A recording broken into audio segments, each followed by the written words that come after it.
Okay, mambo vipi, mambo ni gani? Karibu tena, it's me teacher Sharaki kama kawaida, na tunaendelea na uchambuzi wetu wa PDF inayohusu vigezo na masharti kwa uombaji wa mkopo wa shahada yani degree kwa mwaka 2025-2026. Hii nimeiandaa maalum kwa sababu swali limekuwa kubwa kwa watu wanauliza, je, ukibahatika kupata mkopo utapewa shilingi ngapi? Na shilingi hizo ngapi zinakuwa katika mgawanyiko gani? Naomba nikupitishe katika peji namba 15 kipengele cha 7 katika PDF hii kinachohusu loan items and amount to be allocated, kiasi cha mkopo na jinsi kitakavyogawanywa. Kwanza unapaswa kujua kwamba hela yako ukitokea umepata mkopo utapewa pesa katika vipengele 6 kama utakuwa umequalify katika vipengele hivyo. Una qualify vipi? Nitaeleza kipengele kimoja baada ya kingine. Vipengele hivi not 6, yes, vipengele 6. Vipengele hivi 6, cha kwanza ni meals and accommodation ama MA. Hii inahusu pesa ya matumizi ya kila siku utakapokuwa katika masomo yako. Kipengele cha pili ni tuition fee, hii ni ada ya masomo. Na kipengele cha tatu ni books and stationery, hii ni hela kwa ajili ya gharama ya vitabu na machapisho ya stationery. Kipengele cha 4 ni special faculty requirement, hii ni pesa maalum kwa ajili ya kozi zile ambazo zinahitaji kiwango kingine cha pesa ili kusupport. Tutakuja kuichambua. Kipengele cha 5 ni research, kwa hii ni pesa kwa ajili ya utafiti. Kipengele cha 6 na cha mwisho ni field practical training FPT, hii ni hela ya field kwa zile kozi ambazo zinamhitaji mwanafunzi kwenda field. Tuanze na kipengele cha kwanza kukichambua. Utakapokuwa umepata mkopo, ugawanyiko wake upoje na utapata kiasi gani? Meals and accommodation. Unapopatiwa mkopo hata kama ni 1% ya mkopo, hii meals and accommodation ya pesa ya kujikimu ni lazima utapewa full, na pesa hii ya kujikimu inakalkuletiwa kwamba ni shilingi 10,000 kwa siku. Kwa hiyo ukipiga hesabu kwamba mwezi una siku 30, maana yake wewe unatakiwa upewe shilingi 300,000 kila mwezi. Ukipiga hesabu miezi miwili ina siku 60, itapaswa upewe shilingi 600,000 ndani ya miezi miwili. Na hii pesa unaisaini kila baada ya miezi miwili ili kuepuka ule mkanganyiko aliweka hivyo. Kwa hiyo miezi miwili hiyo utaisaini pesa hii kiasi cha shilingi 600,000 na itaingia kwenye akaunti yako ya bank.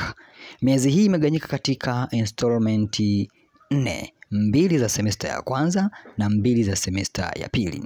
Kwa hiyo utakapoingia chuoni mwezi wa 9 wa 10 ule masomo yatakapoanza, mara nyingi mwezi wa 11 unaekewa pesa yako ya kwanza ambao tunasema ni boom lako la kwanza. Utapokea shilingi 600,000 ambazo lengo ni kuanzia mwezi huo wa 11, mwezi wa 10 na wa 11. Lakini itakapofika mwezi wa 3 utaekewa tena boom lako kwa mara ya pili, ambapo ni kwa ajili ya mwezi wa kwanza na mwezi wa pili.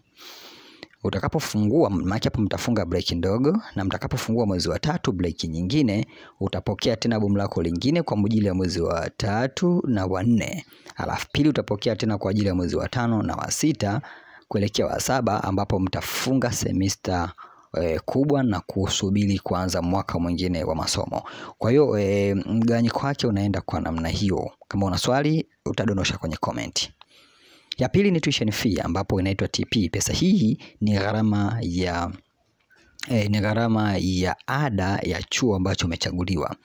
Gharama hiyo anasema the maximum amount is 3.1 million per annum, which mean that kwamba kama utachaguliwa chuo ambacho gharama za ada ya chuo ni shilingi 3 na ukapata 100% ya mkopo wako, basi bodi watakulipia shilingi 3 ya gharama ya masomo hayo, yani tuition fee. Kama chuo chako ada yake ni shilingi 1,000,000, wao utalipa hiyo 1,000,000 kama utapata 100%. Kama utapata 50%, basi watalipa nusu ya ile gharama ya ada, iliyobaki utamalizia mwenyewe.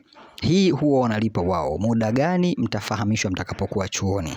Wao na mida yao ya kulipia, na hii utaitwa tu kwenda kusign, itaingia moja kwa moja kwenye akaunti ya chuo unachosoma. Namba 3 ni books and stationery, ambao tumesema ni pesa ya vitabu na kujikimu. Hii kila mwanafunzi anapewa, haijalishi unasoma kozi gani, wote mtapewa. Na hii huwa inaingia mara moja kwa mwaka. Kwa utakapoanza chuo mwaka wa kwanza, ile miezi ya mwanzo kabisa linapoingia bomu la kwanza, na hii pesa itaingia. Na huwa unapewa shilingi 200,000 kwa mwaka mzima. Wanategemea hii itakusaidia katika kununua vitabu pamoja na kuchapisha mambo yako mbalimbali ya kujisomea na kujifunzia. Kwa hiyo itasainiwa mara nyingi pamoja na boom la kwanza.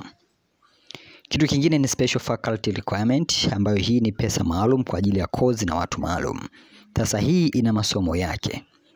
Kwa wanasema subject to means testing result, applicants may be availed with SFR loan for studies program that require special faculty requirement item.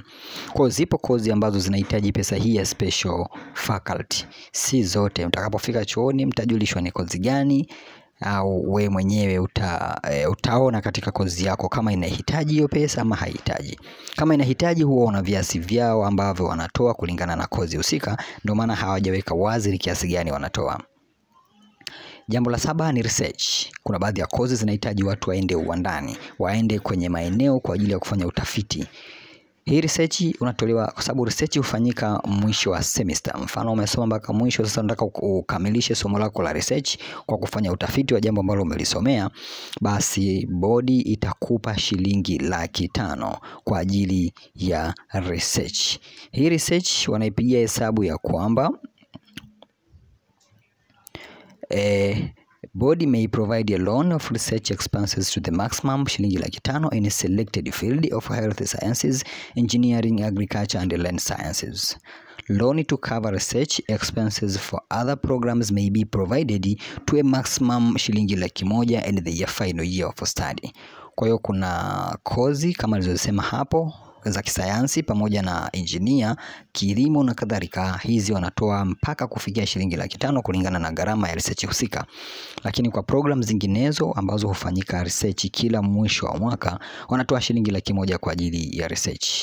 Jambo la mwisho ni field practical training, pesa ya mafunzo. HESB provide loan to cover field practical training, teaching practicals allowances at the rate of 10,000 per day up to the maximum 46 days per year. Kwa hiyo wale ambao mfano wanaosomea kozi za ualimu, itafika hatua itabidi uende shuleni ukafanya research. Kila baada ya mwaka wa kwanza utaenda kufanya research, baada ya mwaka utaenda kufanya field, na mwaka wa pili utachagua tena shule utaenda kufanya field.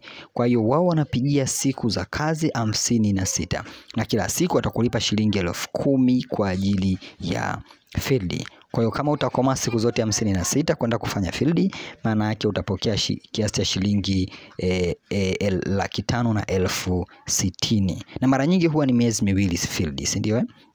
Na miezi miwili huwa ni siku 60, ndio wastani wa siku 56.